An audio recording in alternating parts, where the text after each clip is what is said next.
नमस्कार, मैं खुशी वाशने स्वागत करती हूँ आप सभी का IMS टुडे में। आज हमारे साथ मौजूद हैं major general doctor Rajan Kochar ji. बहुत बहुत स्वागत है सर आपका। Thank you very much Khushi, it's a honour. बहुत अच्छा लगा आपके इंस्टीट्यूट में आके and I am sure that you people are working very hard और आप अच्छा काम कर रहे हैं। सर, मैं सबसे पहले आपसे जानना चाहूँगी, क्योंकि मैंने जब आपके बारे में जाना तो मुझे पता चला कि आपके फादर भी आर्मी में थे। तो क्या आपके फैमिली में ये बोला गया कि आपको भी आर्मी में जाना है, या आप खुद अपने फादर से इंस्पायर हुए? क्या स्टोरी थी इसके पीछे, मुझे आपसे जानना है। खुशी, ऐसा होता है ना, जब आप यंग होते हो, 16-17 साल के होते हो, तो आई डोंट थिंक लाइफ की मेजर डिसीजन आप खुद ले सकते हो। तो आपको कोई ना कोई आपका जो मेंटोर होता है या जो भी आपको एडवाइस करता है, और आपका मेरे केस में मेरे फादर थे, क्योंकि वो आर्मी में थे। तो और मैं क्लास 11 में था उस टाइम पे, ये 10+2 स्टार्ट नहीं हुआ था, लास्ट बैच था हमारा क्लास 11 का। तो एक 6 महीने का पीरियड था, हमारे फाइनल एग्ज़ाम्स हो चुके थे और कॉलेजेस वगैरह को टाइम था 6 महीने के लिए। तो मैं घर पे था, तो फादर ने बोला कि आप नेशनल डिफेंस एकेडमी का एग्ज़ाम क्यों नहीं देते, आपके लिए एक वो रहेगा, and army is a good career, you can think about it. He never told me that you join the army और anything like that. He said you can think about it, you can appear in the exam and then will see कि आगे इसको क्या बनता है। So I had around 20 days of preparation for the exam. And I appeared in the UPSC exam. I cleared the exam. I came in the merit. फिर मेरा SSB हुआ भोपाल में। मैं कोई तैयारी नहीं थी, बिकॉज उन दिनों ऐसे कोचिंग इंस्टीट्यूट्स होते नहीं थे कि जो आपको तैयार करते थे। तो बेसिकली फादर के साथ ही इंटरेक्शन होता था कि SSB के लिए क्या तैयारी आपको करनी चाहिए। तो फादर ने मोटा मोटा मुझे समझा दिया। और एक फ़िज़िकल टेस्ट होता है SSB में, जिसमें आपको 3 मिनट में आपको 10 ऑब्स्टिकल्स करने होते हैं। तो क्योंकि मैं एक फ़ौजी का बेटा था, तो वहाँ पे ऑब्स्टिकल कोर्स की कोई कमी नहीं थी। तो फादर ने एक उस्ताद लगा दिया मेरे साथ। एक उस्ताद होता है, एक हवलदार होता है जो फ़िज़िकल ट्रेनिंग इंस्ट्रक्टर होता है। तो उसने मुझे वो सारे ऑब्स्टिकल्स करवाए और मैं उसमें काफ़ी रोज़ सवेरे शाम में प्रैक्टिस करता था। उसके बाद मैं भोपाल चला गया और 22 का हमारा बैच था, जिसमें 3 लड़के सिलेक्ट हुए। तो मैं उसमें से I was fortunate, I got selected for the SSB। उसके बाद वहीं पे हमारा मेडिकल हुआ, मेडिकल में भी मैं क्लियर हो गया। और फिर मैं घर पहुंचा तो अपने फादर को बताया कि आई एम सेलेक्टेड।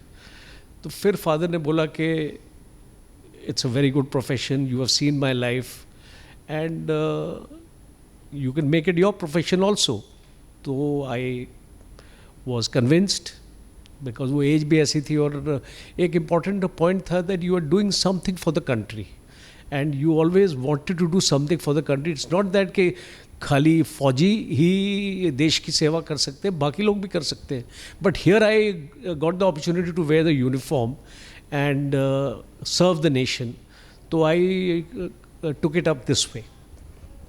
सर, जैसे आपने कहा कि एक जुनून होता है देश के लिए करने का, लेकिन सर मैं आपसे ये भी जानना चाहूँगी कि जो स्टूडेंट्स हैं या जो युवा लोग हैं जो इसमें तैयारी करना चाहते हैं, जो आर्मी में जाना चाहते हैं लेकिन घबराते हैं, तो उनके लिए आपका क्या कहना है? उन्हें कैसे तैयारी करनी चाहिए अपने जीवन में इस फील्ड में जाने के लिए, अच्छा करने के लिए? देखिए, कोई भी प्रोफेशन अगर आप लेना चाहते हैं, तैयारी तो आपको करनी पड़ेगी। अगर आप आर्मी में भी जाना चाहते हो, और अगर आपने IAS और आपने सिविल सर्विसेज के लिए भी जाना है, तो उसके लिए तैयारी करनी पड़ेगी। और बेसिकली ये है कि always remember that never fear failure.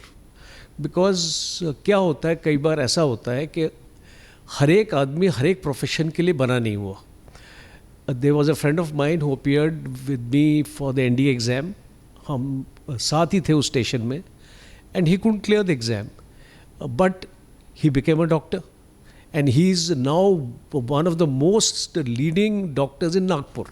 तो ये मेरा आपको ये through you, I want to convey this message to all the students that it is not necessary that every profession is meant for you.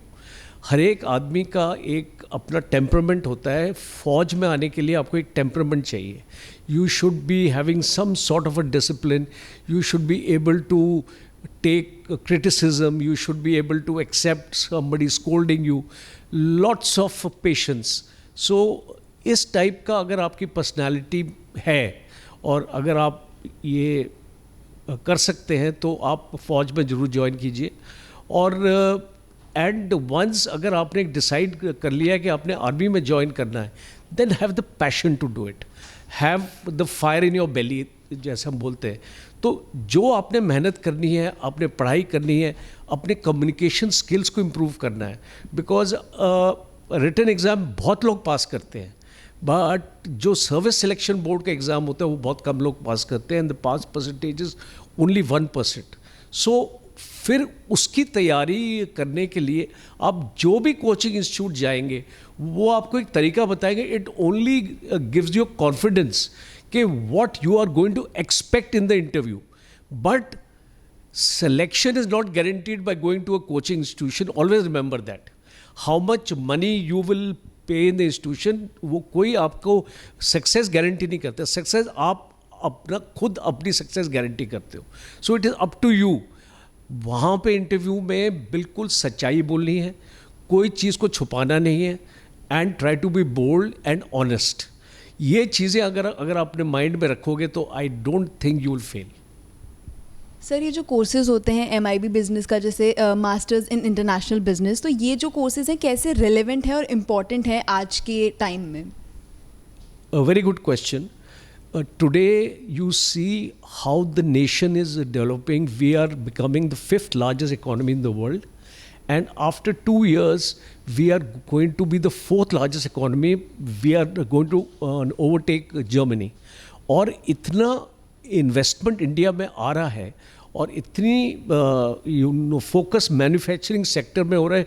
You must be aware that 15% of our GDP is got to us from manufacturing. So आप जैसे ही ये इसको business oriented अपने courses करेंगे, you will find there are lot of opportunities available within the country. आपको बाहर जाने की ज़रूरत नहीं है, आपको हार्वर्ड में जाने की ज़रूरत नहीं है, ऑक्सफोर्ड में जाने की ज़रूरत नहीं है. You have opportunities with in the country. And today, if you are doing business studies, it's a wonderful opportunity within the country and also well paid. Okay, thank you so much sir, आपने अपना कीमती वक्त दिया. मैं खुशी wash ने camera person शुभ दीक्षित के साथ IMS टुडे.